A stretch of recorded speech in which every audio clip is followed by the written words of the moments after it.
A very good afternoon to one and all present here. I am Adarsh Sharma, the student of PGDM second semester. I am here to deliver the topic that is material management, which is assigned by Anil sir. So let's go to the topic. There is a two name. One is material and another one is management.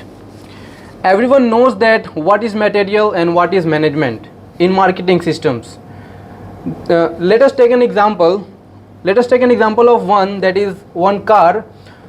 Here is the, जब हम किसी भी car को manufacture करते हैं तो वहाँ पे दो चीज़ों का इस्तेमाल किया जाता है. मटेरियल दो तरह का होता है, जैसे पहला होता है डायरेक्ट मटेरियल और दूसरा इनडायरेक्ट मटेरियल. डायरेक्ट मटेरियल में क्या होता है कि जैसे अभी जैसे हम लोगों ने एक एग्जांपल लिया है कार को मैन्युफैक्चर करने के लिए बहुत सारे सामान का यूज़ किया जाता है, बहुत सारे जो मटेरियल्स का यूज़ किया जाता है. फिजिकली उनको जो यूज़ करते हैं उसमें कार में लगाए जाते हैं, उन चीज़ को हम डायरेक्ट मटेरियल बोलते हैं. और वही इनडायरेक्ट मटेरियल जो होते हैं वो सारी चीज़ें होती है जिन चीज़ का हम इस्तेमाल तो करते हैं लेकिन वो दिखते नहीं हम लोगों को. जैसे स्क्रू ड्राइवर हो गया, जैसे उसके कुछ ऐसे छोटे मोटे टूल्स हो गए जिनको यूज़ करके हम किसी चीज़ का इस्तेमाल करते हैं और उसको मतलब फिनिश्ड गुड्स बनाने में उसकी हम सहायता करते हैं.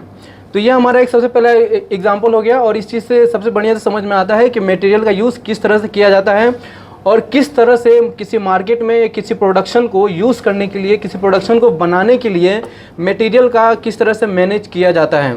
तो here are some definitions of this. We can see that is the material management emerged from the need to optimize supply chain and reduce the cost associated with manufacturing and service operations. वही बात है जो हम लोग मतलब किसी भी चीज़ को अगर कोई मटेरियल यदि हम लोग का वेस्ट हो रहा है तो उस चीज़ को हम वेस्ट ना होने दें.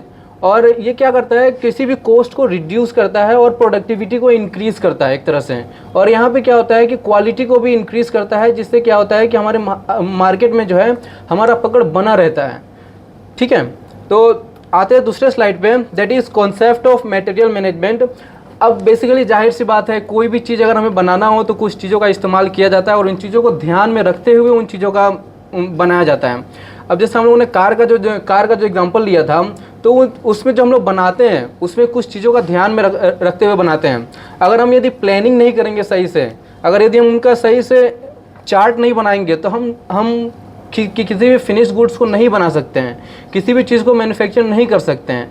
तो यही यहाँ पे ऐसे कुछ चीज़ है जिन कीज़ को हम यूज़ करते हैं, जिन कीज़ को हम ध्यान में रख करके उन्हें आगे बढ़ाते हैं. The key concept of material management like includes inventory controls, another one is procurement and the another one is logistic, quality control and the supplier relationship management.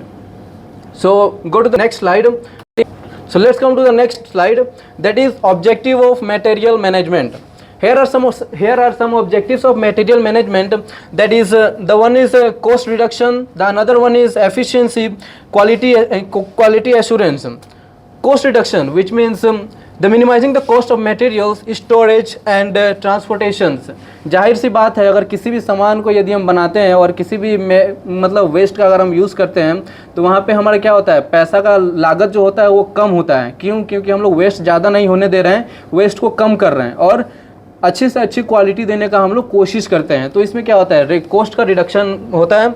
और दूसरा है हमारा efficiency, ensuring the smooth production process by having the material at the right time. मतलब अगर जैसे हम लोग pizza खाने जाते हैं तो उस टाइम क्या होता है कि कुछ रॉ मटेरियल्स वहाँ पे अगर नहीं रहते हैं तो क्या होता है, उस टाइम वो बना करके नहीं दे पाता है. अब जैसे हमको एक बल्क में यदि प्रोडक्शन चाहिए, बल्क में अगर चाहिए हमको, तो उसमें क्या होता है कि उस टाइम अगर उसके पास यदि रॉ मटेरियल्स वहाँ पे नहीं होंगे तो बल्क में नहीं दे पाएंगे.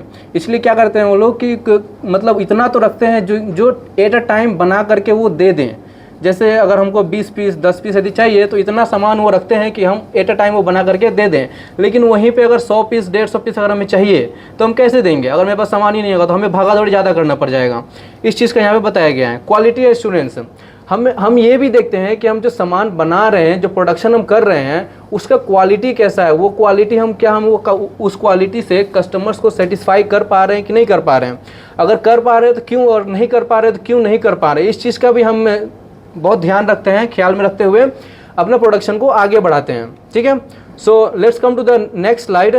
Another objective is risk management, that is meeting risks associated with material shortage, delays and defects. And another one is sustainability, implementing environmentally responsible practices in material sourcing and management.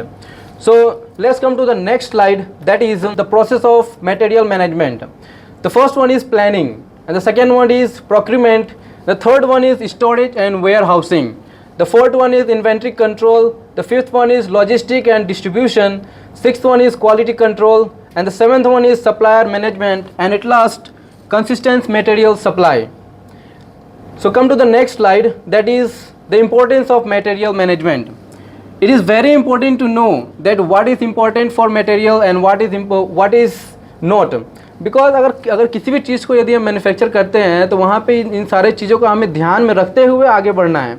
अगर हम इन चीज़ों को ध्यान में अगर नहीं रखेंगे और आगे का जो हमारा मार्केट है यदि ख़राब हो गया तो हमें लॉस का सामना करना पड़ जाएगा. इसीलिए इन सारी चीज़ों को ध्यान में रखते हुए हमें प्रोडक्शन करना है और प्रोडक्शन करते हुए आगे बढ़ना है. तो यहाँ पे कुछ इंपॉर्टेंस है मटेरियल मैनेजमेंट के. जैसे पहला है रिड्यूस वेस्ट.